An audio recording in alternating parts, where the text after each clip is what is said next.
Our street girl helps a crying boy in the street, unaware that he is the son of a millionaire. The father witnesses the scene and is deeply touched by the gesture. He decides to take her home, arousing conflict within his own family. But what begins as gratitude turns into a struggle for love, belonging, and redemption. If this story interested you, subscribe to our channel, don't forget to like this video, and tell us which city you're watching us from. We'll keep going. The biting wind of Boston's November cut through her threadbare jacket like it wasn't even there. She was too small for this city, too small for the hurried glances, for the wide strides, for the towering buildings. Her bare feet carried the dust of a world that didn't want her. Her frail body was invisible, as if time and concrete had decided to erase her slowly, without haste, without pain, just through forgetting. They called her kid, a brat, nuisance, ghost. But if she ever had a real name, she couldn't remember it anymore. The streets had become her identity, the alleyways her bedroom, the dumpsters her dining room. She knew which street corners caught the warmth from the store vents on cold nights, and which restaurant trash bins were most generous. She had learned early that people are in a hurry, and that hurry leaves no room for compassion.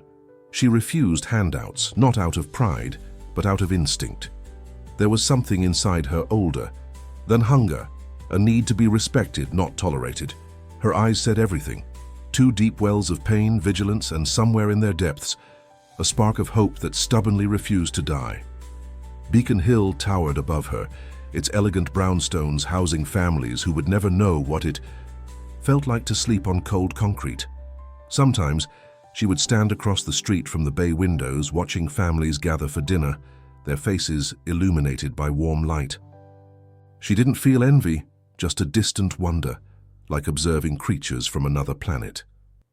That Thursday afternoon, the sky opened up without warning.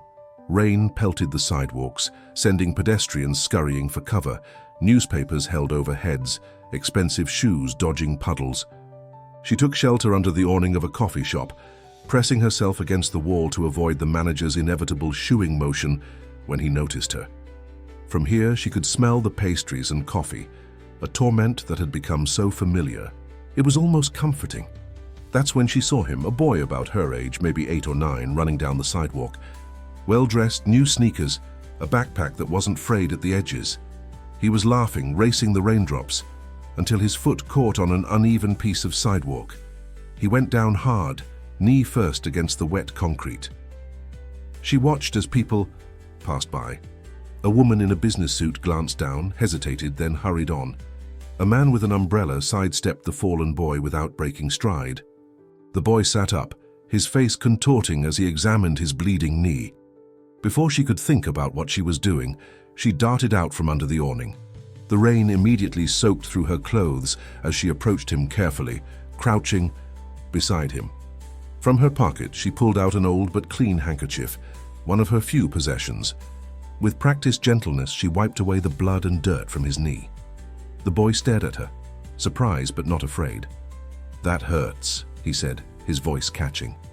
"It always does," she replied, her voice raspy from disuse.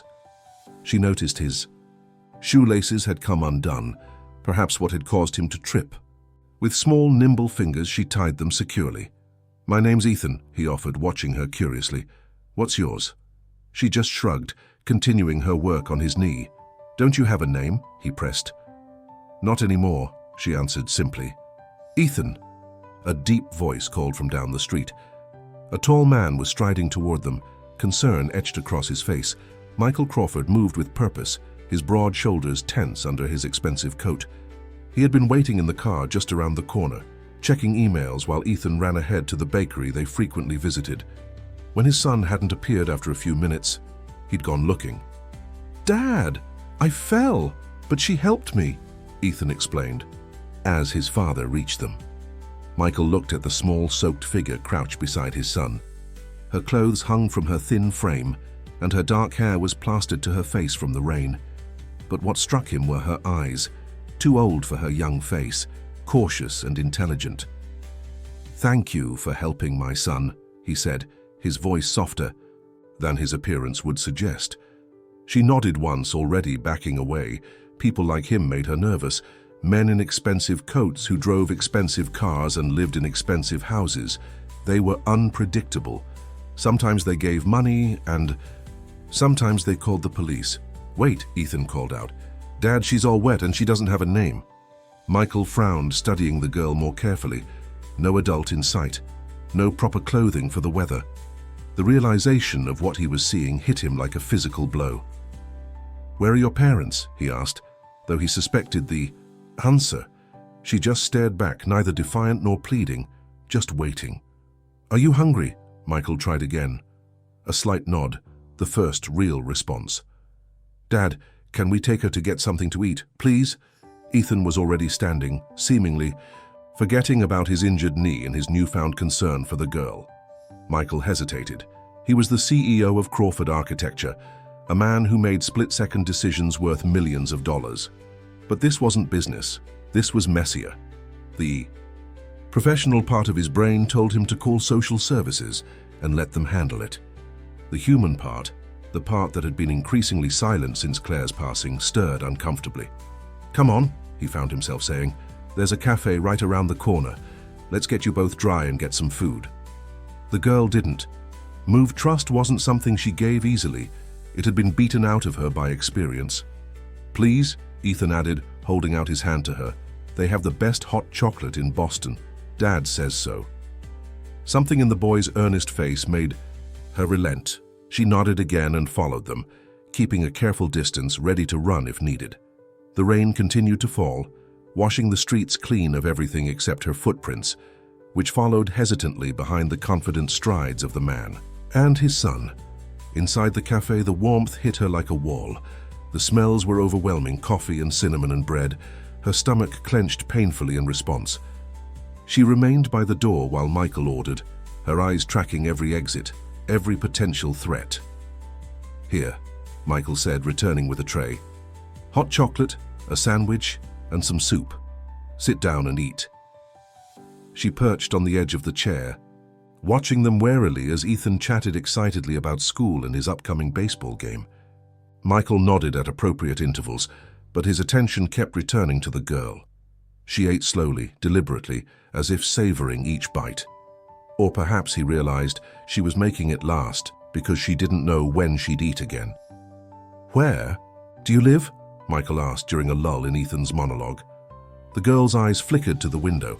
Outside, the rain had turned to sleet, coating the streets in a treacherous shine.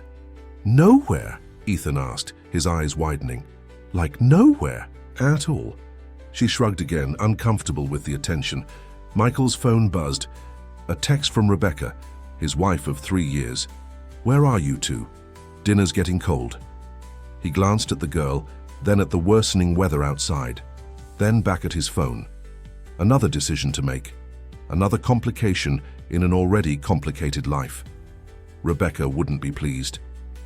Their marriage was already strained, held together by routine and the shared love of Ethan. But he couldn't just leave this child to the freezing streets of Boston. "Ethan, we need to go home," Michael said finally. "Your stepmom is waiting." Ethan's face fell. "But what about her?" He nodded toward the girl, who had gone very still, sensing the end of this brief respite. Michael took a deep breath. "Would you like to come with us?" he asked her directly. "Just for tonight, it's too cold to be outside." Her eyes widened in suspicion, searching his face for deceit. Finding none, she gave a barely perceptible nod. "Good," Michael said, standing and gathering their things. "My car's just around the corner." As they stepped back out into the sleet, Ethan moved closer to the girl. "Don't worry," he whispered. "Our house is really warm, and I have extra pajamas you can borrow." She didn't respond, but for the first time that day, something like a smile tugged at the corner of her mouth. She didn't believe in fairy tales or happy endings. The streets had taught her better than that. But for tonight at least she would be warm. What she didn't know as she climbed into the back seat of Michael's luxury sedan was that her life was about to change forever, and that the warmth she sought wasn't just about temperature, it was about belonging, about being seen. The journey ahead would be difficult, filled with resistance and pain, but also with the possibility of something she had never dared to dream of: a family. As Michael pulled away from the curb, he glanced in the rearview mirror at the small, bedraggled figure sitting next to his son. "We need to call you something," he said. "What name would you like?" She stared out the window at the falling sleet, at the city that had both broken and forged her. After a long moment, she spoke, her voice barely audible. "Lily, I think I was once called Lily." The Crawford residence stood proudly on Louisburg Square, a testament to old money and new success. 3 stories of meticulously maintained brownstone that had been in the family for generations. As Michael's car pulled into the private parking space, Lily pressed her face against the window, her intuitive breath fogging the glass. She had passed by these houses many times but never imagined she would enter one. "We're home," Ethan announced, unbuckling his seatbelt with practiced ease. He glanced at Lily, who hadn't moved. "It's okay. Come on." Michael opened the back door, and Lily slid out cautiously. Her wet shoes made squelching sounds on the cobblestone walkway as they approached the front door.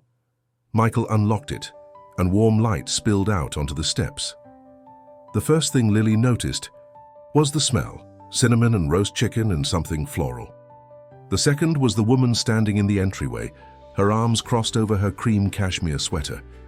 Rebecca Crawford's beauty was refined and deliberate, from her perfectly highlighted blonde hair to her manicured nails. Her smile faltered as her gaze moved from her husband to Ethan, then settled on the small, wet stranger between them. "What's this?" Rebecca asked, her voice controlled despite the surprise evident in her eyes. "Rebecca, this is Lily," Michael explained, placing a gentle hand on the girl's shoulder. "She helped Ethan when he fell outside the bakery. It's sleeting, and she has nowhere to go tonight." Rebecca's expression shifted, subtle but unmistakable. The perfect hostess replacing the startled homeowner. "I see," she said, her smile not quite reaching her eyes. "Well, you're soaked through. Let's get you into some dry clothes." Ethan bounced on his toes. "She can borrow my pajamas and stay in the guest room next to mine." "Ethan, honey, go wash." "Up for dinner?" Rebecca directed, her tone gentle but firm. Once Ethan had thundered up the stairs, she turned back to Michael. "A word, please?" They stepped into the study, leaving Lily standing alone in the foyer, dripping onto the Italian marble floor. The house was impossibly big, impossibly clean. Everything gleamed, the banister, the mirrors, the glass light fixtures overhead. She remained perfectly still, afraid that movement might somehow break the spell, might remind these people that she didn't belong here. Through the partially closed door of the study, hushed but intense voices carried. "Cannot just bring a street child into our home without consulting me," Rebecca was saying. "What was I supposed to do, leave her in a freezing rainstorm?" Michael countered. "Call social services. That's what they're for.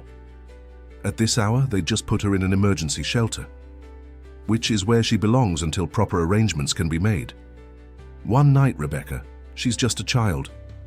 A pause, then Rebecca's voice, softer now. "And what about our child? Have you thought about Ethan's safety? She's 8 years old, for God's sake. And she helped Ethan when he was hurt.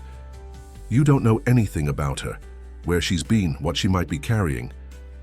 "Enough." Michael's tone was final. "She stays tonight. Tomorrow we'll figure something out." Lily heard footsteps approaching and quickly looked down at her feet. Rebecca emerged from the study, her composure restored. "Let's get you cleaned up," she said with practiced warmth. "Follow me." Upstairs, Rebecca led Lily to a bathroom bigger than any room Lily had ever been in. Marble countertops, a shower, with multiple jets and a clawfoot tub dominated the space. "You can take a bath," Rebecca said, turning on the taps. "I'll find you something to wear. Ethan's things will be too big, but I might have some old clothes in storage that could work." Lily stood awkwardly by the door while the tub filled. Rebecca added bath salts, creating a mountain of fragrant bubbles. "Towels are here," she indicated a warming rack. "Soap and shampoo in the caddy. Can you manage on your own?" Lily nodded. "Good. I'll leave clothes outside the door. Join us downstairs when you're ready." Rebecca hesitated at the threshold. "And Lily, please don't touch anything in the cabinets. Those are expensive skincare products." When the door closed, Lily approached the tub warily. She hadn't had a proper bath in. She couldn't remember. Carefully, she peeled off her wet, grimy clothes, leaving them in a small pile by the door. The water was so hot it made her skin tingle as she slipped in, the bubbles rising up around her shoulders like a protective cloud. For several minutes, she just sat there, letting warmth seep into her bones. Then, remembering she was expected, downstairs she quickly washed her hair and body, with the sweet-smelling products lined up on the edge of the tub. The water turned grey with the city grime that had accumulated on her skin. When she emerged pink and clean, she found a folded stack of clothes outside the door as promised. A pair of leggings, a long-sleeved shirt, and a cardigan, all slightly too large but infinitely better than her wet rags. She dressed quickly and, after a moment's hesitation, left her old clothes on the bathroom floor. Downstairs, the Crawfords were already seated at the dining table. Ethan waved enthusiastically when he saw her. "Lily, you look different. Come sit by me." Michael pulled out a chair for her, and she climbed up, acutely aware of Rebecca's eyes tracking her every move. The table was set with china and crystal that looked too delicate to touch. A feast was laid out: roast chicken, potatoes, vegetables, and freshly baked rolls. "Help yourself," Michael encouraged, passing her a plate. Lily took small portions of everything, not wanting to seem greedy. She watched how Ethan held his fork and knife, copying his movements carefully. "So, Lily," Rebecca began, her voice pleasant, "how old are you?" 8, I think, Lily answered quietly. "You think?" Lily nodded, focusing on cutting her chicken into tiny pieces. "And your parents?" Rebecca pressed. "Rebecca," Michael warned. "It's a reasonable question, Michael. If she has family, they must be worried sick." Lily kept her eyes on her plate. "No family," she said simply. "Everyone has family," Rebecca insisted. "Somewhere." "Not me." Lily's voice was flat, final. An uncomfortable silence fell over the table, broken only by the clink of silverware against china. Ethan, sensing the tension, launched into a story about his day at school, his baseball practice, his science project. Lily listened, fascinated by this glimpse into a normal childhood. After dinner, Rebecca began clearing the plates. "Ethan, homework time. Michael, can you show our guest to the spare room?" "Can't Lily hang out in my room first?" Ethan pleaded. "I want to show her my baseball cards." "Not tonight, honey. It's getting late and you have school tomorrow." "But Mom..." "Ethan," Rebecca's tone left no room for argument. "Homework. Now." With a disappointed sigh, Ethan slid off his chair. "Good night, Lily. See you in the morning." Michael led Lily upstairs to a small room at the end of the hall. It was sparsely furnished, a bed, a dresser, a reading lamp, but to Lily, it was palatial. "Bathroom's next door if you need it," Michael explained. "We're just down the hall if you need anything during the night." He hesitated, then added, "You're safe here, Lily. Get some sleep." After he left, Lily stood in the middle of the room, unsure what to do with herself. The bed looked impossibly soft, the sheets crisp and white. She approached it cautiously, as if it might disappear. Before lying down, she checked that the door could open from the inside. Then she took a roll she'd secretly pocketed from dinner and hid it under the pillow, an old habit, insurance against future hunger. Only then did she climb under the covers, sinking into comfort so profound it was almost painful. She lay awake for a long time, listening to the unfamiliar sounds of the house, the hum of the heating system, the tick of a clock somewhere, the faint murmur of voices from downstairs. Through the wall she could hear Ethan talking to himself as he worked on his homework. Sometime later, the voices from downstairs grew louder. "Not our responsibility," Rebecca was saying. "One night, that's all I'm asking," came Michael's reply. "And tomorrow, what then? You can't save everyone, Michael." "I'm not trying to save everyone, just her." "Why? Because she reminds you of Claire? Because she's another broken thing you think you can fix?" "Silence, then." "That's not fair, isn't it? Ever since Claire." Don't bring her into this." More silence, then footsteps on the stairs. Lily quickly closed her eyes, pretending to be asleep in case someone checked on her. But no one came. In the dark, quiet room, Lily stared at the ceiling. Who was Claire? And why did Rebecca sound so afraid when she spoke about her? There were currents moving beneath the surface of this perfect house, this perfect family. Currents that Lily recognized because she had been swimming in dangerous waters her whole life. Tomorrow would come, with its decisions and consequences. For tonight, though, she was warm, she was full, she was clean. She allowed herself to imagine, just for a moment, what it would be like to stay, to have a room, a bed, regular meals, to go to school like Ethan, to belong somewhere. But Lily knew better than to hope. Hope was a luxury for children with families, with futures, not for invisible girls picked up from rain-slicked streets. Tomorrow she would be gone, back to the alleyways and doorways that had been her home. This night was just a brief respite, a glimpse through a window into a world that would never be hers. Or so she thought, as sleep finally claimed her. One hand still clutching the roll under her pillow, the other curled protectively around herself. She didn't yet know that Ethan Crawford, lying awake in his own bed, was already planning how to convince his parents to let her stay, or that Michael, staring at the ceiling, beside his silently fuming wife, was remembering what it felt like to save someone instead of just providing for them, or that Rebecca, her back turned rigidly away from her husband, was calculating exactly how much of a threat this small, quiet girl posed to the life she had so carefully constructed. Morning light filtered through the curtains, casting soft patterns across Lily's face. For a moment she was disoriented. The bed was too soft, the air too warm, the silence too complete. Then she remembered. The Crawford house, the spare room, the clean clothes folded neatly at the foot of the bed. She sat up quickly, listening. The house was quiet but not empty. She could hear faint movements downstairs, the distant sound of cabinets opening and closing. Carefully she slipped out of bed, her feet sinking into the plush carpet. The roll she'd hidden under her pillow went into the pocket of the borrowed cardigan. Downstairs she followed the sounds to the kitchen. Michael stood at the counter, pouring coffee into a travel mug. He was already dressed in a tailored suit, his tie perfectly knotted. He looked up when she appeared in the doorway. "Good morning, Lily," he said, his voice warm. "Did you sleep well?"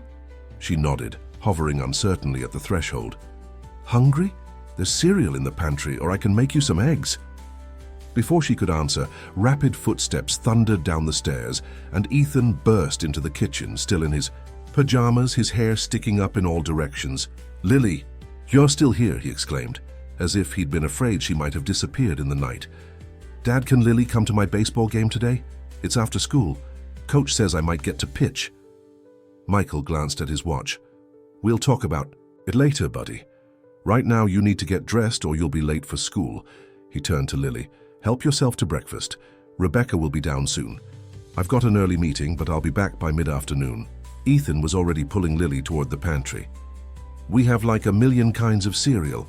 My favorite is the one with the little chocolate pieces, but Mom only lets me have that on weekends." As Ethan chattered away, showing Lily the cereal, options, the proper way to set the table, and how to operate the complicated coffee machine that Rebecca insisted on using instead of a regular coffee pot, Lily slowly relaxed. Ethan's enthusiasm was contagious, his acceptance of her presence complete and unquestioning. They were halfway through their bowls of cereal when Rebecca appeared, already dressed in slim-fitting jeans and a cashmere sweater, her hair pulled back in a sleek ponytail. She paused briefly at the sight of them sitting together at the kitchen island. "Good morning," she said, her voice neutral. "Ethan, hurry up. The bus comes in 15 minutes. Can Lily come to school with me?" Ethan asked through a mouthful of cereal. "No, honey. Lily isn't enrolled at your school. But finish your breakfast, please." While Ethan ran upstairs to get dressed, Rebecca poured herself coffee, her movements precise and controlled. "Did Michael speak with you this morning?" she asked Lily. Lily shook her head. "I see." Rebecca stirred creamer into her coffee. "He had to leave for an early meeting. He'll be calling social services when he returns. They'll find a proper placement for you." Lily said nothing, but her shoulders tensed. She'd been in proper placements before. Group homes with too many children and not enough food. Foster families who saw her as a paycheck, not a child. She preferred the streets where at least she was free. In the meantime, Rebecca continued, I work from home today. You can stay in your room or in the living room. There are books on the shelves if you read. I read, Lily said quietly. Rebecca looked at her more carefully. School? Before you were on the streets? Sometimes when we stayed in one place long enough. Something flickered across Rebecca's face. Surprise, perhaps, or a reluctant acknowledgement that this small, dirty child had once had a different life. Before she could respond, Ethan reappeared, fully dressed with his backpack slung over one shoulder. Bye, Lily. See you after school, he called, as Rebecca ushered him toward the door. Be good today, Rebecca told him, straightening his collar. And remember, Mrs. Peterson is picking you up for your play date with Tyler after school. But my baseball game is on Thursday, not today. Today is Tuesday. Oh, Ethan's face fell. But can Lily stay until I get back? Rebecca sighed. We'll see. Now go or you'll miss the bus. After Ethan left, the house fell into uncomfortable silence. Rebecca disappeared into her home office, leaving Lily alone in the kitchen. Uncertain what to do with herself, Lily carefully rinsed her cereal bowl and placed it in the dishwasher, just as she'd seen Ethan do. She spent the morning exploring the house, moving silently from room to room. The living room with its plush sofas and gleaming grand piano. The formal dining room they hadn't used the night before. The study with walls lined with books. She ran her fingers along the spines, pulling one out occasionally to look at the pictures or try to decipher the words. In a quiet corner of the living room, a collection of framed photographs caught her attention. Many featured Ethan at various ages, as a toddler on a beach riding a tricycle, blowing out birthday candles. Michael appeared in many of them, his smile more relaxed than Lily had seen it. Rebecca was in the more recent ones, always perfectly composed, her arm around Ethan or her hand on Michael's, but one photo stood apart from the others. It showed a younger Michael with a woman Lily didn't recognize, tall with curly dark hair and a wide, uninhibited smile. They stood on a mountaintop somewhere, windblown and happy, their arms around each other. This must be Claire, Lily realized.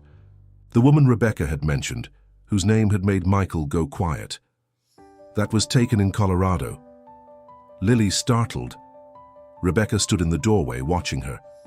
Michael and his first wife loved hiking, Rebecca continued, approaching to stand beside Lily. She picked up the photo, looking at it with an unreadable expression. They were married for 8 years before the accident. What happened? Lily asked before she could stop herself. Rebecca hesitated, then set the photo down. Car accident, black ice on the highway. Claire was pregnant with their first child. She spoke matter-of-factly, but her fingers lingered on the frame. Ethan came along a few years later. I met Michael when Ethan was 3. We married a year after that. Lily absorbed this information silently. It explained the sadness she sometimes glimpsed in Michael's eyes, the careful way he moved through the world, as if afraid to disturb its fragile balance. Are you hungry? Rebecca asked abruptly, changing the subject. It's nearly lunchtime. The kitchen, Rebecca made sandwiches, slicing them diagonally the way Ethan preferred. They ate at the kitchen island, the silence between them not exactly comfortable but no longer tense. Do you have a family somewhere, Lily? Rebecca asked finally. Someone who might be looking for you? Lily shook her head. Not anymore. What happened to them? Lily stared at her sandwich. My mom got sick, then she was gone. There was just me after that. No father? No grandparents or aunts or uncles? Never knew my dad. Mom said he left before I was born. Lily shrugged. There was an aunt once, but she didn't want me. Rebecca's expression softened slightly. How long have you been on your own? Don't know exactly. A long time. And no one's tried to help you? No one's reported you missing? Lily shook her head again. I stay invisible. It's safer that way. Rebecca seemed about to say something else when her phone rang. She checked the screen, her expression tightening. I need to take this. Help yourself to more if you're still hungry. Alone again, Lily finished her sandwich, then wandered back to the living room. The piano drew her attention, She'd seen people playing them sometimes through windows or in the subway station. Carefully, she pressed one key, then another, delighted by the clear, pure sounds. "Do you play?" Lily whirled around to find Michael standing in the doorway. She hadn't heard him come in. "No," she said quickly, stepping away from the piano. "I'm sorry." "No need to apologize," Michael said, setting down his briefcase. "Claire used to play. I've kept it tuned, but no one uses it much anymore." He crossed the room and sat on the bench, patting the space beside him. After a moment's hesitation, Lily joined him. Michael placed his hands on the keys and began to play a simple, gentle melody. Lily watched, fascinated by the way his fingers moved, creating something beautiful from nothing. "Would you like to try?" he asked, stopping. He showed her how to place her fingers, how to press the keys to create different sounds. She was a quick learner, and soon she was playing a simple tune, her face lighting up with each successful note. "You have a natural talent," Michael observed. "If you want, we could arrange for lessons." Lily looked up at him, confused. "But I'm leaving. The social services good." Michael's expression grew serious. "About that, I've been making some calls. There's a process we'd need to go through, but—" "Michael, there you are." Rebecca stood in the doorway, her arms crossed. "I didn't hear you come in." "I got out of my meeting early," Michael explained, standing. "I was just showing Lily some piano basics." "I see." Rebecca's gaze shifted between them. "Did you make those calls we discussed?" "Did?" Michael's tone was careful. "Can we talk in the study?" While they were gone, Lily continued experimenting with the piano, finding combinations of notes that sounded right together. She was so absorbed that she didn't notice Ethan's return until he dropped his backpack on the floor beside her. "You're playing our piano," he exclaimed. "That's so cool. Dad used to play with Claire, but now no one does, except when I bang on it sometimes." "Your dad was teaching me," Lily explained, making room for him on the bench. "Dad knows how to play. He never plays for me." "He's good," Lily said. "He played a pretty song." Ethan's face lit up. "Maybe he'll play for both of us now. Hey, want to see my baseball cards? Mum said I could hang out with you until dinner." The next few hours passed in a blur of activity. Ethan showed Lily his collection of baseball cards, explaining the statistics and player rankings with great seriousness. They built an elaborate fort in his room using blankets and chairs. He taught her how to play his favorite board game, cheering when she won and immediately demanding a rematch.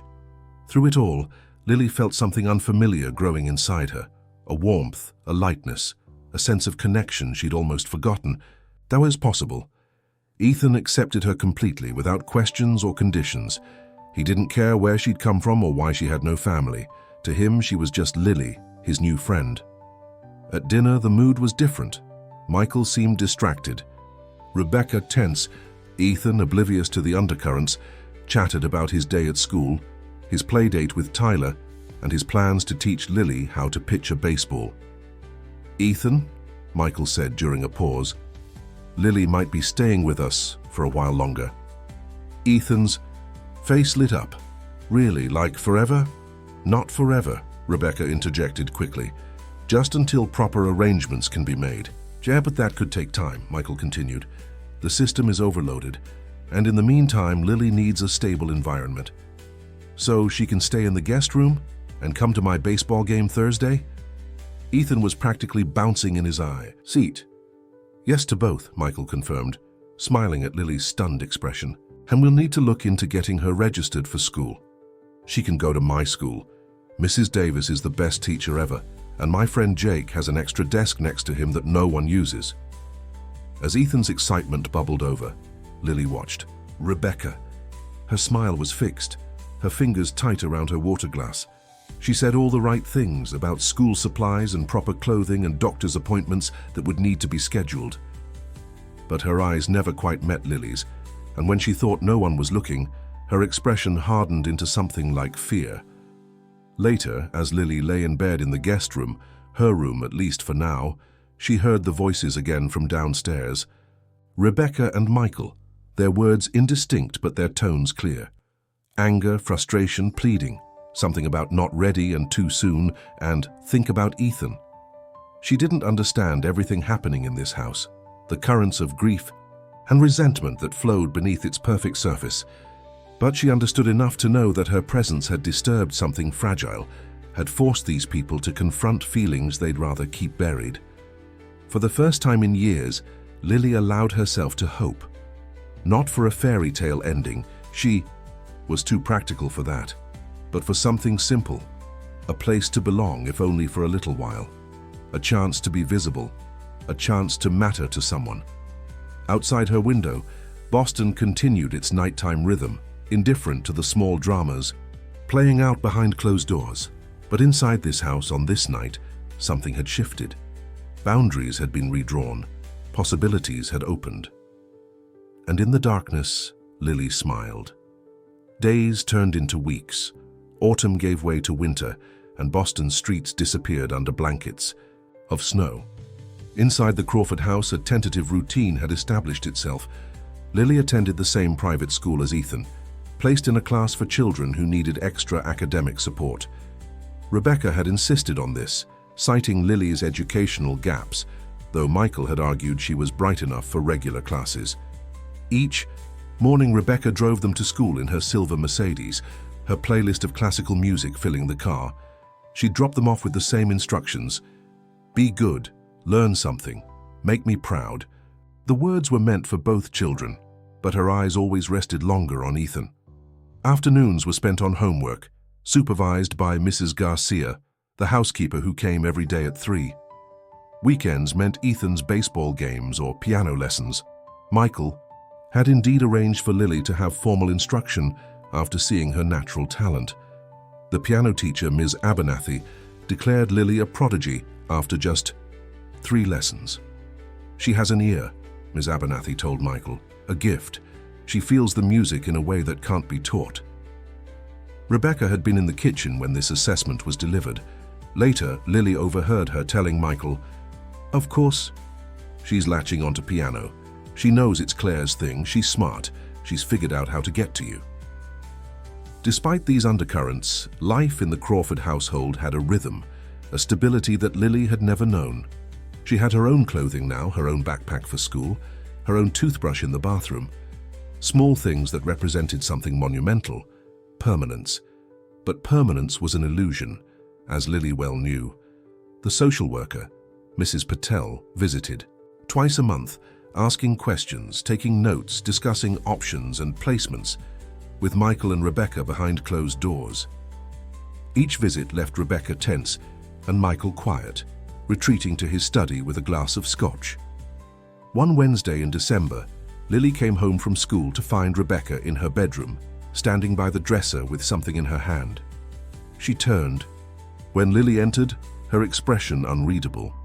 "What's this?" Rebecca asked, holding up a small silver locket on a delicate chain. Lily froze in the doorway. The locket was Rebecca's. She'd seen her wearing it on special occasions.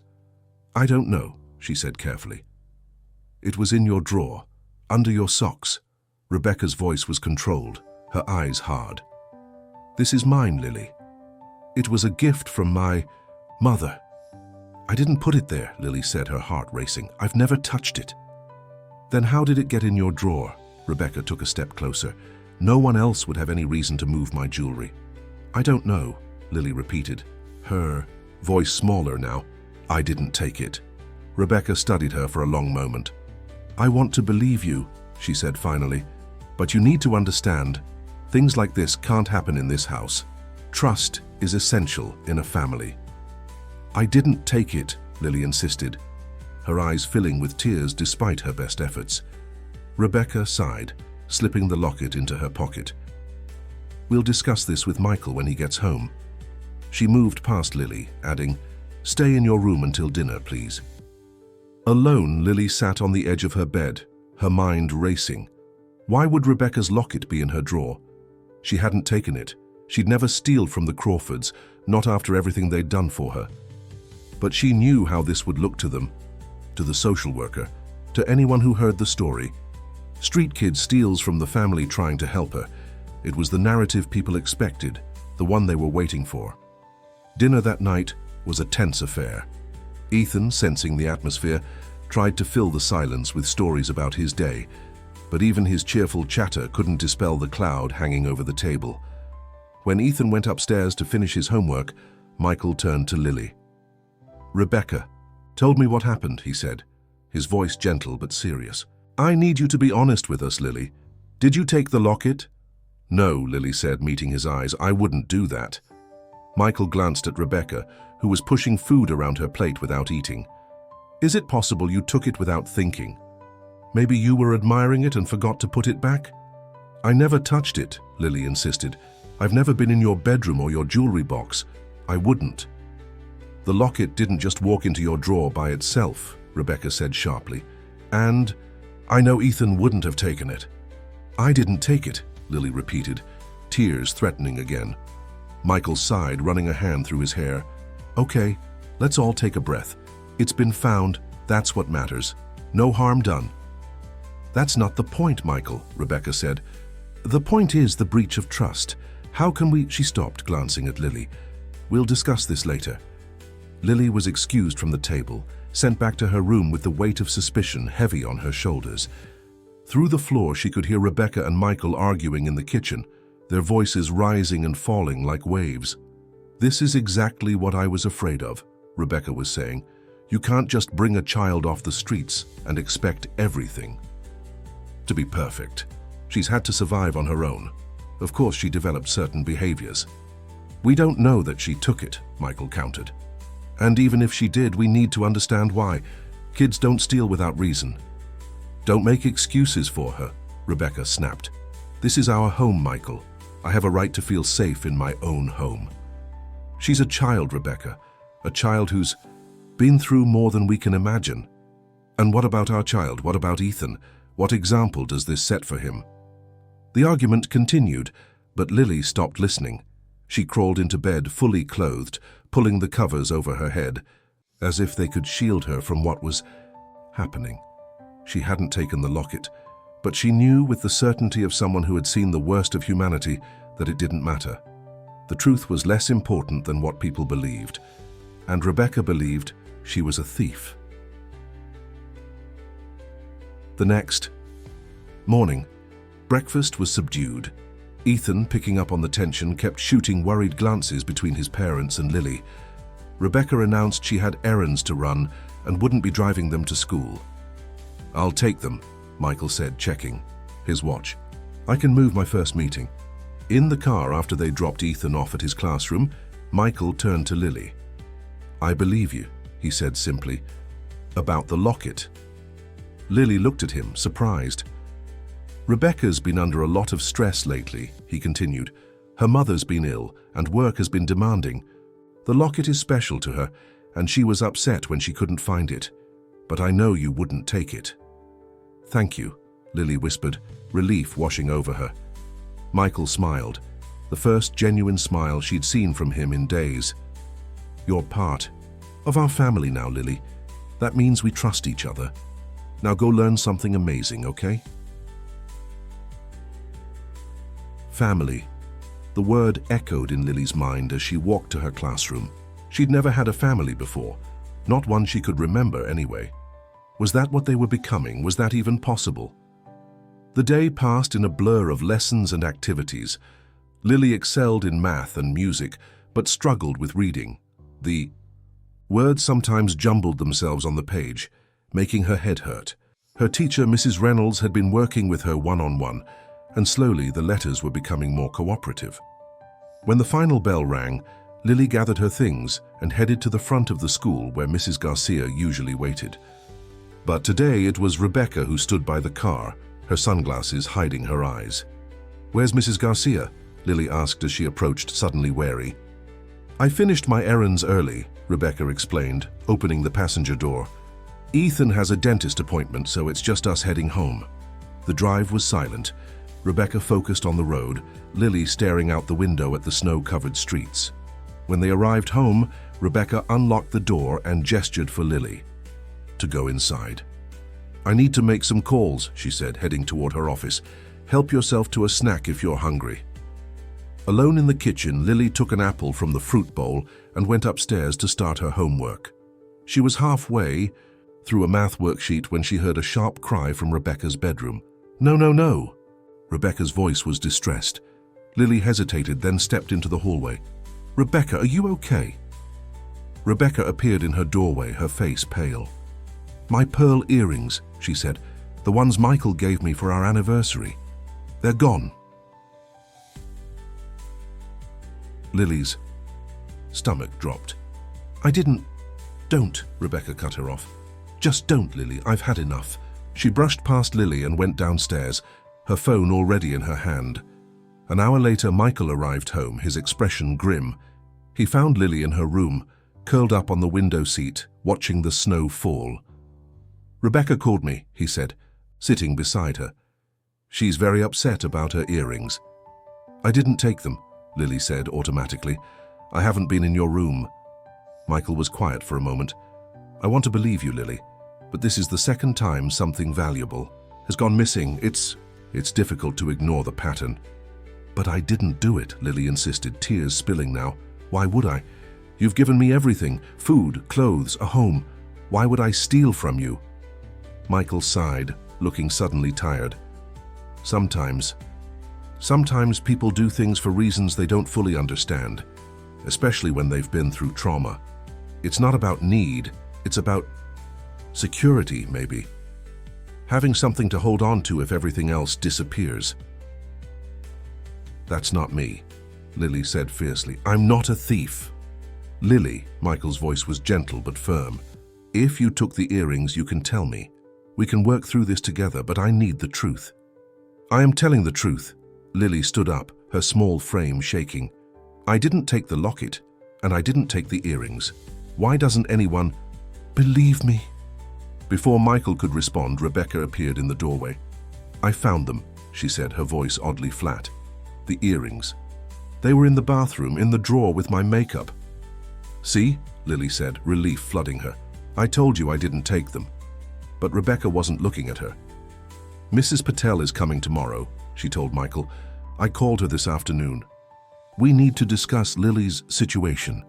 Rebecca, is that really necessary? Michael asked, standing. You found the earrings? Yes, this time I found them. But what about next time? Or the time after that? This isn't working, Michael. She needs more help than we can provide. She's doing well in school. Ms. Abernathy says she's gifted in music. She and Ethan will be fine, Rebecca interrupted. Children are resilient. He'll understand that this was temporary, that we were trying to help, but it wasn't the right fit.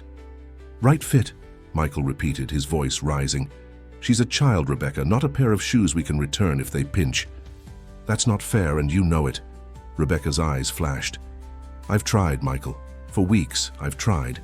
But I can't. To live like this, always wondering what will disappear next, always feeling like I have to lock things away in my own home. Lily backed away from both of them, her back hitting the wall. This was happening again. Another home, another rejection. She should have known better than to hope. Stop it, both of you, she said suddenly, her voice stronger than either of them had ever heard it. Just stop. I didn't take anything. But if you want me to go, I'll go. I was fine before. I'll be fine again. She pushed past them and ran downstairs, grabbing her coat from the hook by the door. Outside, the snow was falling harder now, the wind biting through her clothes. But she didn't care. She ran down the street, away from the house, away from the argument, away from the brief illusion of belonging. Behind her, she heard Michael calling her name, his voice growing more desperate with each repetition. But she didn't stop. She ran until her lungs burned and her legs ached, until the elegant brownstones of Beacon Hill gave way to the wider streets of downtown. Only then did she slow, realizing she had nowhere to go. Her old sleeping spots would be buried under snow. The shelters would be full on a night like this, and the streets, once so familiar, now seemed hostile and strange after weeks of comfort and safety. As darkness fell and the temperature dropped, Lily huddled in the doorway of a closed bookstore, trying to stay warm. She thought of Ethan returning from his dentist appointment to find her gone. Would he cry? Would he miss her? Or would Rebecca convince him it was for the best? She thought of Michael, his belief in her wavering in the face of Rebecca's certainty. Had he ever really seen her, or had she just been a project, a way to assuage some old guilt? and she thought of Rebecca with her perfect house and her fragile happiness. What was she so afraid of? What did she see when she looked at Lily that made her so desperate to be rid of her? As the night grew colder and the snow continued to fall, Lily pulled her knees to her chest and closed her eyes. She was back where she started, alone, invisible, forgotten. Only now it hurt more than before, because for a brief, shining moment, she had known what it felt like to be seen. The search lasted through the night. Michael drove the streets of Boston, stopping at every park, every alley, every place a small girl might seek shelter from the storm. Police officers, alerted to a missing child, joined the search. Even Rebecca, bundled against the cold, checked shelters and hospitals. Ethan sat at the kitchen table with Mrs. Garcia, refusing to go to bed until Lily was found. He'd made hot chocolate, because Lily will be cold when she comes back, and set out cookies on a plate. Every time headlights swept across the front window, he ran to the door, only to be disappointed when it wasn't his father returning with Lily. It was nearly dawn when Michael's car pulled into the driveway. Ethan raced to the door, his face falling when he saw his father alone, exhausted, snow melting in his hair. "You didn't find her," Ethan said, his voice small. Michael crouched down, placing his hands on his son's shoulders. "Not yet, buddy. But we will. The police are still looking and they have her picture now. Is she okay? It's so cold outside." "Lily's tough," Michael assured him, though his own heart was heavy with worry. "She knows how to take care of herself." "But she shouldn't have to," Ethan insisted. "She should be here with us." Michael couldn't argue with that simple truth. He sent Ethan to bed with promises that he'd wake him if there was news, then went to the kitchen where Rebecca sat at the island, a cup of untouched tea in front of her. "Nothing?" she asked, though she already knew the answer. Michael shook his head, pouring himself a cup of coffee. "The storm made it difficult, but they'll keep looking once it's light." Rebecca stared into her tea. "This is my fault," she said quietly. "It's not that simple." "Isn't it? I accused her of stealing. I called the social worker without discussing it with you. I made her feel unwelcome in our home." Rebecca looked up, her eyes red-rimmed. "I was so sure she took my things, Michael. So sure." Michael sat beside her, too tired to maintain his anger. "Why, Rebecca, you never gave her a chance from the moment she arrived. You've been waiting for her to fail." Rebecca was silent for a long moment. Then, "She reminded me of myself." Michael stared at her, confused. "What do you mean?" "My childhood wasn't like yours, Michael. It wasn't private schools and sailing lessons and summer homes on the Cape." Rebecca's fingers tightened around her mug. "My mother was a single parent who worked 3 jobs. We were always one missed paycheck away from homelessness. When I was 10, we lost our apartment. We lived in our car for almost a year." Michael reached for her hand. "You never told me." "It's not something I like to remember," Rebecca said, her voice tight. "I worked so hard to leave that life behind. College scholarships, networking, marrying well." She gave a bitter laugh. "I crafted this perfect life, this perfect image. And then you brought Lily home, and it was like looking at a ghost of who I might have been if things had gone differently." "So you resented her because she reminded you of your past?" Rebecca shook her head. "I was afraid of her because she made me remember who I really am. Not Rebecca Crawford, successful interior designer and perfect Beacon Hill wife, but Becky Simmons, the girl who stole food from grocery stores and washed in gas station bathrooms." Michael was silent, absorbing this revelation about the woman he'd been married to for 4 years. "And the worst part," Rebecca continued, tears falling now, "is that I knew she didn't take my things. I knew it, Michael, because I moved them myself." "You what?" Michael pulled back, staring at her in disbelief. "I put the locket in her drawer. I hid the earrings in my makeup drawer and pretended they were missing." Rebecca's voice broke. "I wanted you to see that she didn't belong here, that she wasn't one of us. But the truth is, I was terrified that she was exactly like me." Michael stood up, pacing the kitchen. "Do you realize what you've done? She's out there in a blizzard because she thought we didn't believe her, because she thought we didn't want her." "I know," Rebecca whispered. and I don't know how to fix it." Before Michael could respond, the doorbell rang. They froze, looking at each other, then both rushed to the front door. A police officer stood on the porch, snow swirling around him. Behind him, huddled in a blanket in the back of the patrol car, was a small figure with tangled dark hair. "Is this your missing girl?" the officer asked. "We found her at the South Station bus terminal. She was trying to buy a ticket to New York." Relief washed over Michael like a physical force. "Yes, that's her. Thank God." They brought Lily inside, her small body shivering, despite the blanket. Her face was pale, her lips tinged with blue from the cold. She didn't look at either of them, keeping her eyes fixed on the floor. "You're safe now," the officer told her. "These people have been looking for you all night." Lily said nothing, standing in the entryway like a statue, the melting snow forming a puddle around her feet. "Thank you for finding her," Michael told the officer, shaking his hand.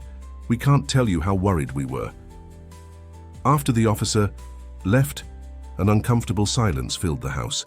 Lily still hadn't moved or spoken. "Let's get you warmed up," Michael said gently, trying to guide her toward the stairs. "A hot bath, some dry clothes?" "I'm not staying," Lily said, her voice hoarse from the cold. "I just came back to get my things." "Lily," Michael began, but Rebecca stepped forward. "Wait," she said, kneeling in front of Lily so they were eye to eye. "Before you decide anything, there's something I need to tell you." Lily looked at her finally, wariness evident in every line of her small body. "I lied," Rebecca said simply. "About the locket and the earrings. You didn't take them. I moved them to make it look like you did." Lily's expression didn't change, but something flickered in her eyes. Not surprise, Michael realized with a pang, but confirmation. She had suspected all along. "Why?" Lily asked, the single word carrying the weight of all her hurt and confusion. Rebecca took a deep breath. "Because I was afraid.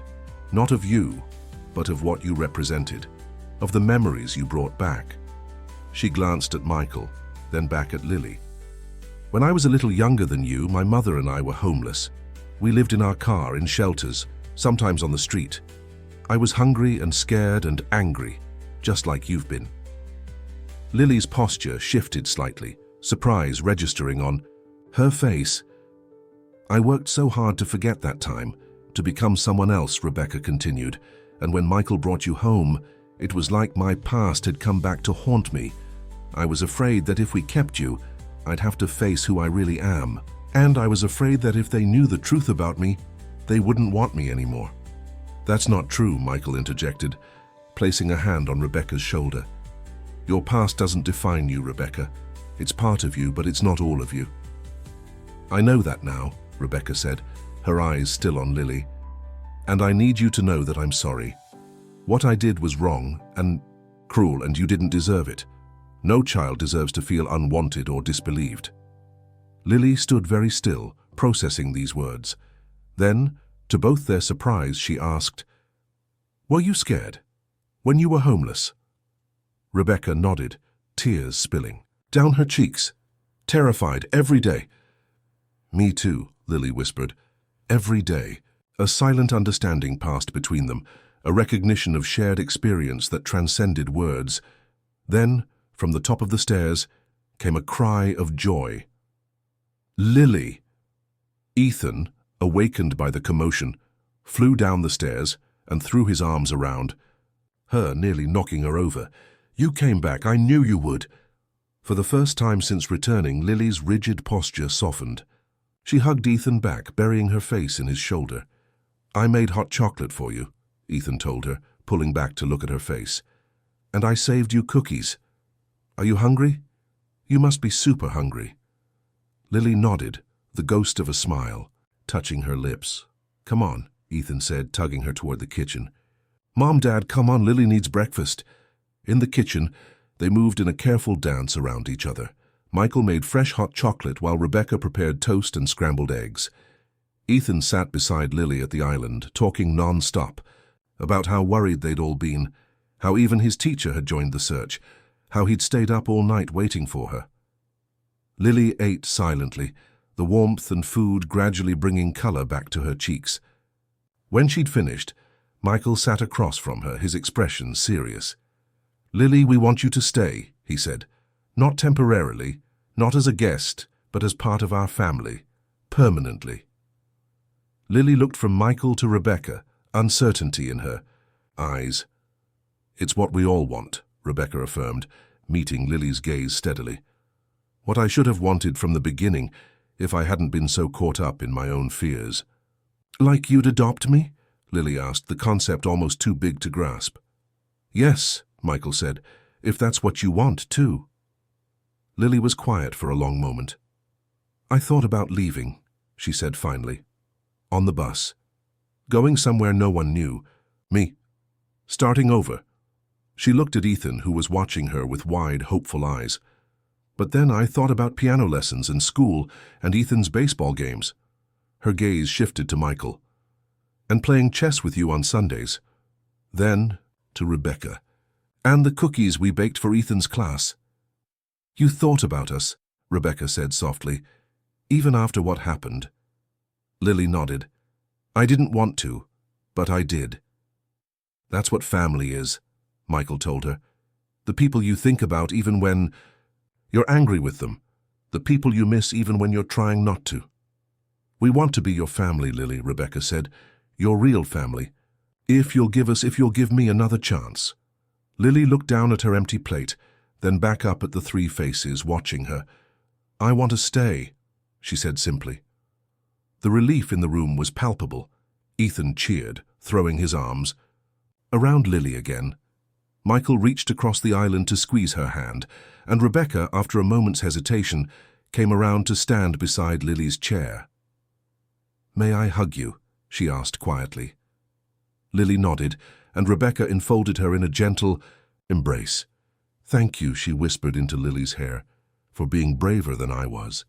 Later that morning, as snow continued to fall outside, turning Boston into a winter wonderland, the newly affirmed family gathered in the living room. Ethan and Lily built a fortress of pillows and blankets in front of the fireplace. Michael made popcorn. Rebecca called Mrs. Patel to inform her of their decision to pursue formal adoption. "It won't be easy," Mrs. Patel warned. "There will be home studies, background checks, court appearances. The process could take months, even a year." "We have time," Rebecca told her, "and we're not going anywhere." That evening, after Ethan had finally succumbed to exhaustion and fallen asleep on the couch, Michael found Rebecca and Lily sitting at the piano. Rebecca was showing Lily how to play a simple Christmas carol, their hands moving together over the keys. "My mother taught me this," Rebecca was saying, "before everything fell apart. We had an old upright piano in our apartment. I wasn't very good, but I loved playing." "You never told me you played," Michael said, joining them. Rebecca smiled ruefully. "There are a lot of things I never told you. I was so afraid of being seen as less than perfect." "Perfect is overrated," Michael said, sitting on Lily's other side. "Real is much more interesting." As the three of them sat together at the piano that had been silent for so long, something healing moved through the house. A current of truth and acceptance that washed away old fears and made space for new beginnings. Outside, the storm that had threatened to tear them apart was finally beginning to subside. Inside, a different kind of weather was changing, the emotional climate of a family rediscovering itself, rebuilding on a foundation of honesty rather than appearances. And at the center of it all was a small girl who had once been invisible, who had survived by staying in the shadows, who was now finally stepping into the light of belonging. The road ahead would not be easy. There would be legal hurdles, emotional adjustments, difficult conversations. Rebecca would need to continue, confronting her past rather than burying it. Michael would have to balance his memories of Claire with his love for his new family. Ethan would face questions and perhaps teasing at school about his new sister. And Lily would need to learn to trust again, to believe that this time, this family, this home was real and lasting, that she was no longer invisible, that she mattered. But for now, in this moment, as their fingers moved together across the piano keys, creating something beautiful from their combined effort, there was hope. Not the fragile hope that Lily had carried with her on the streets, but something stronger, more substantial.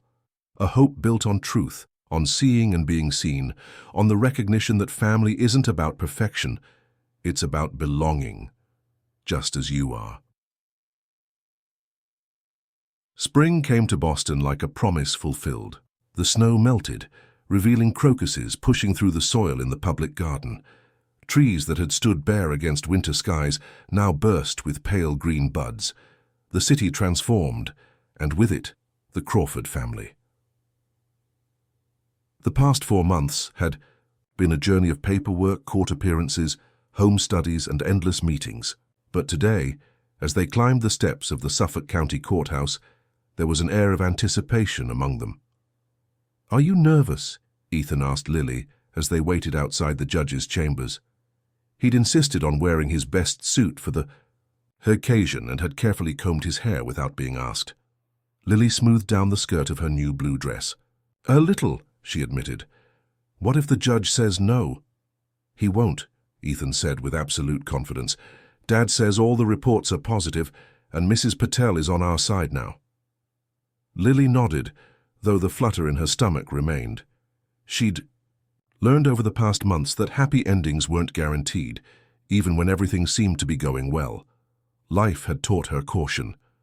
Rebecca knelt in front of her, adjusting the ribbon in Lily's hair. "No matter what happens in there," she said softly, "you're already our daughter. This is just making it official on paper."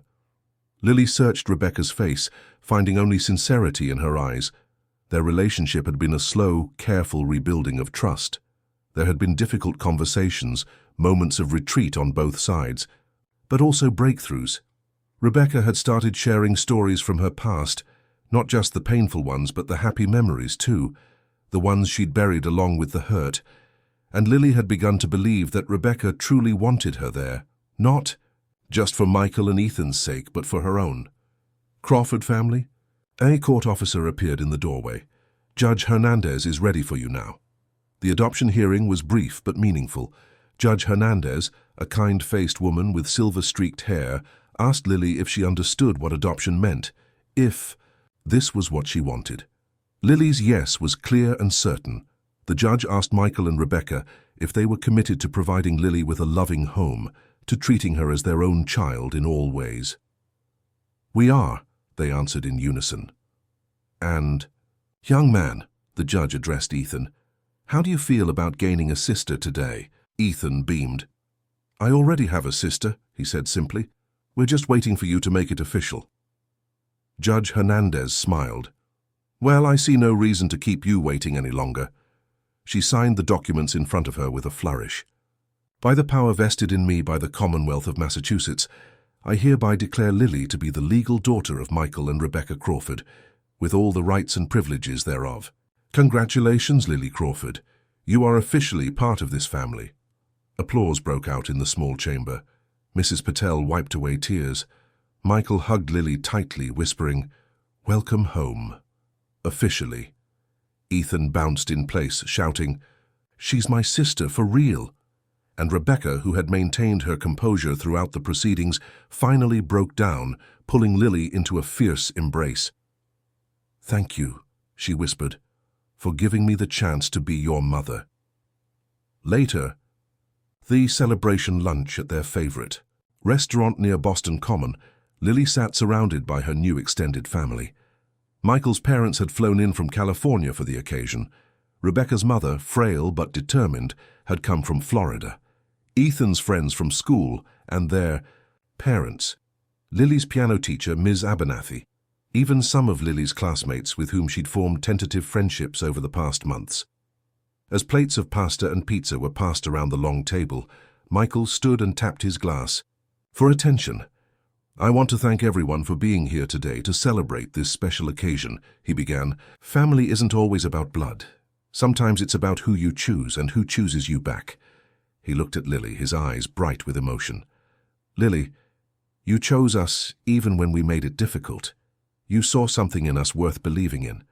And in doing so, you helped us see ourselves more clearly." Rebecca stood next to him, taking his hand. "When Lily came into our lives, I was afraid," she admitted. "Afraid of the past, afraid of change, afraid of opening our family to someone new. But Lily taught me that the things we fear are often the things that can heal us. She hasn't just joined our family, she's made it stronger, more honest, more complete. Ethan, not to be outdone, scrambled onto his chair. "And she's the best sister ever," he declared. "She helps me with my homework and she doesn't even get mad when I borrow her colored pencils without asking." Laughter rippled around the table. Then Rebecca raised her glass higher. "To Lily Crawford," she said, "our daughter, our sister, our family." "To Lily," the group echoed, glasses clinking around the table. Lily, overwhelmed by the moment, looked around at the faces of her new family. 8 months ago she had been invisible, surviving on the margins of society, convinced that she didn't matter to anyone. Now she sat at the center of this gathering, visible, valued, loved. Summer arrived with a heat wave that sent Bostonians fleeing to the beaches of Cape Cod and the islands. The Crawfords joined the exodus, renting a house on Nantucket for 2 weeks in July, the first real family vacation any of them had taken in years. The beach house was smaller than their Beacon Hill brownstone, but what it lacked in size, it made up for in charm and proximity to the ocean. Lily fell in love with the sea immediately, spending hours collecting shells and sea glass, learning to body surf in the gentle waves, building elaborate sand castles with Ethan. One evening, as the sun began to set over the water, painting the sky in shades of pink and gold, Rebecca found Lily sitting alone on the beach watching the changing colors. "Mind if I join you?" she asked, spreading a blanket on the sand. Lily smiled and moved over to make room. They sat in comfortable silence for a while, listening to the rhythmic sound of the waves. "I used to dream about the ocean," Lily said finally. "When I was living on the streets, I'd never seen it in real life, but I'd seen pictures in library books. I used to imagine how it would feel to swim in water that went on forever." Rebecca wrapped an arm around Lily's shoulders. "And how does the reality compare to the dream?" "Better," Lily said without hesitation. "Louder, bigger, saltier." Grinned. "More seaweed than I expected." Rebecca laughed. "Life is often like that, messier than our dreams, but somehow more real, more satisfying." Lily picked up a handful of sand, letting it sift through her fingers. "Did you ever dream about having a daughter? Before me, I mean." Rebecca was quiet for a moment. "Yes," she said finally. "Before I married Michael, I had a life with someone. Else we were planning a family when things changed." She took a deep breath. "I lost a baby, a little girl. She would have been about your age now." Lily looked up at Rebecca, surprised by this revelation. "I'm sorry." "It was a long time ago," Rebecca said, her eyes on the horizon. "After that, I closed that part of my heart. I told myself I was happy being Ethan's stepmother, that I didn't need a child of my own. I think that's part of why I reacted so badly when you came into our lives. You awakened feelings I'd tried very hard to bury. Are you sad that I'm not really yours? Biologically, I mean." Rebecca turned to face her fully. "Lily, listen to me. Biology is just science. Family is love. You are my daughter in every way. That matters. The judge said so, but more importantly, my heart says so." She took Lily's hand, placing it over her heart. "Feel that. That's a mother's love. For you.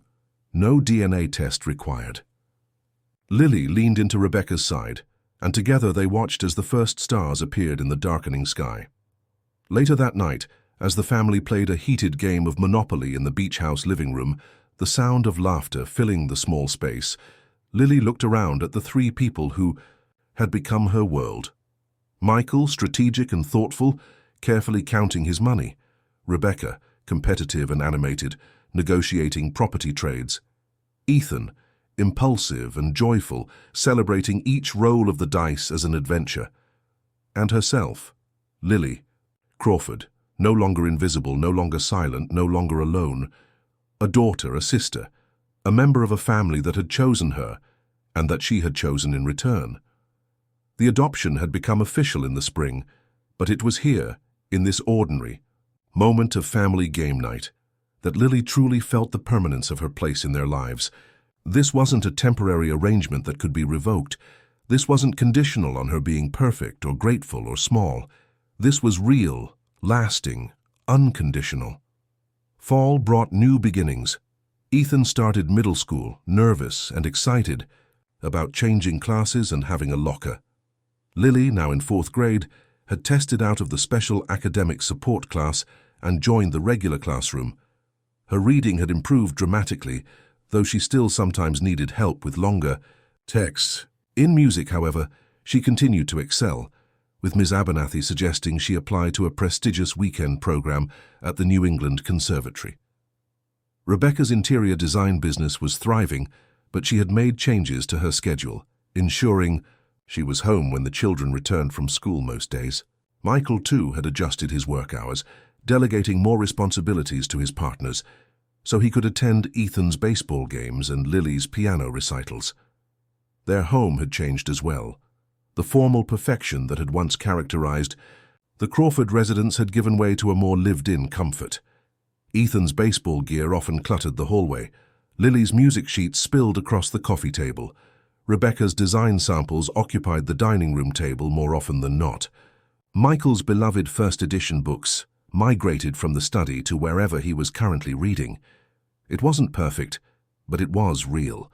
And in its imperfection, it had become something more beautiful than the flawless facade it had once presented. 1.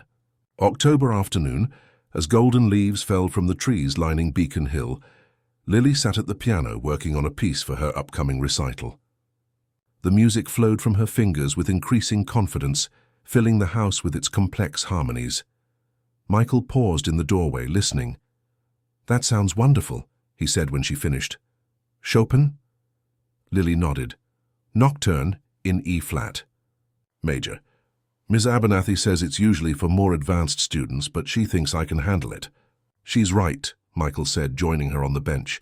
"You have a gift, Lily." "Like Claire," Lily said quietly. She had learned over time that it was okay to speak of Michael's first wife, that remembering her didn't diminish the family they had now. "Yes," Michael agreed. "She would have loved to hear you play." He ran his fingers lightly over the keys. "She always said music was the purest form of emotion, that it could express things words never could." Lily considered this. Do you think she would have been okay with me being here, in your family?" Michael put an arm around her. "Claire had the biggest heart of anyone I've ever known. She would have been the first to welcome you home." He smiled, a mixture of old sadness and new joy in his eyes. "In fact, sometimes I think she had a hand in bringing you to us. A little cosmic orchestration." "Like fate?" Lily asked. "Like love," Michael corrected. "Which is more powerful than fate, in my opinion. Fate just puts people in each other's paths. Love is what makes them stay." From the kitchen came the sound of Ethan and Rebecca laughing as they prepared dinner together, a weekly tradition they had established, where Ethan learned to cook and Rebecca learned to embrace the mess that inevitably resulted. "We should help them," Lily said, closing the piano. "Last time they made spaghetti and there was sauce on the ceiling." Michael laughed. "How did I miss that?" "Rebecca cleaned it up before you got home," Lily confided.